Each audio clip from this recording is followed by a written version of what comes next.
Assalamualaikum ya, Waalaikumsalam. Kiban hukum barang wakaf. Contoh ji sidro urang ke wakaf batal untuk musala daya. Setelah dipakai untuk musala batal tersebut lebih. Apakah yang lebih itu boleh digunakan untuk pembangunan yang lain dalam perkarangan dayahnya sih? Contoh ji dipakai untuk pembangunan bilik, ada pun lain dan sebagainya. Atau kalau tidak boleh, bagaimana solusi barang wakaf yang lebih itu? Terima kasih. Manya urang ke wakaf bata, ke wakaf kumen, kebu ke wakaf, ke pegat pula, kagak keleganya nyompat bata lun wakaf kena pegat pulahnya, kagak kait berpulahnya, nyamnya lebih ubah. Dah je lain, karena kagak naik. Mungkin cara lebih, baru lebih gini. Mana batir bagi, hanam batir ya. Membatir niat agak yang Allah dalam pada batir. Sebab Muhammad kata wakaf yang kami li Allah. Kata kembali katanya ke Allah Taala. Hanya tak pakai yang lain sama hana dapat lagi edit. Menyatakan di kita yang yo de kegada katanya yang salah digunakan maka tanam. Pegal lain hanya karena karbi kait. Nyo lung wakaf ke pegat pula. Nyo. Berarti hanya pegat lain, hanya pegat bilik.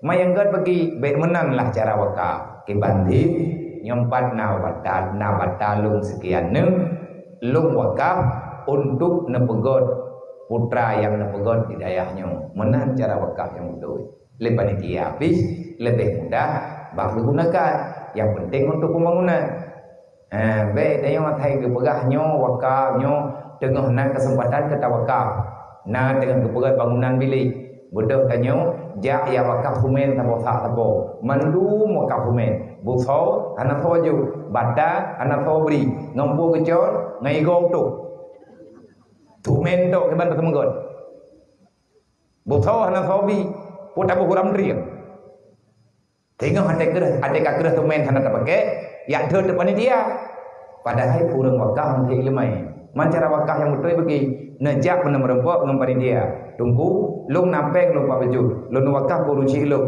putra lung belau ataupun bak lung nampeng ngompa baju draw nan tengah nan pegat katanya lung na rencana lu wakaf nyompat nampeng lung beu tunggu budruk fala kuruci lung nan belau wakat barang nyan barang yang draw nan belau yang nan pegat ina bejit ke wakaf lung ngan keluarga lebih mangan mana yang penting bangunan nyan berjalan cara jalan bersebahan lah ada kawan begawi nyalungi yang papat yang takalan na pembangunan masjid pembangunan melatah nyan ulun kamangan ya wakaf tumen mendu-mendu na tumen masribe bosa buthau masih jengkai kalau benar menyangkan dalam rumah ganyan tak jauh buthau sehingga hati kau kakir tumen kita nak pada dia kai begah pada dia nak tengoknya ber benar nak kerja kita ibadah kedanya hati bila maya kan artinya hati cara beramal nyan kadang-kadang amalan tayong hangat sempurna walaupun wakaf bertanya nyata tapi hangat sempurna.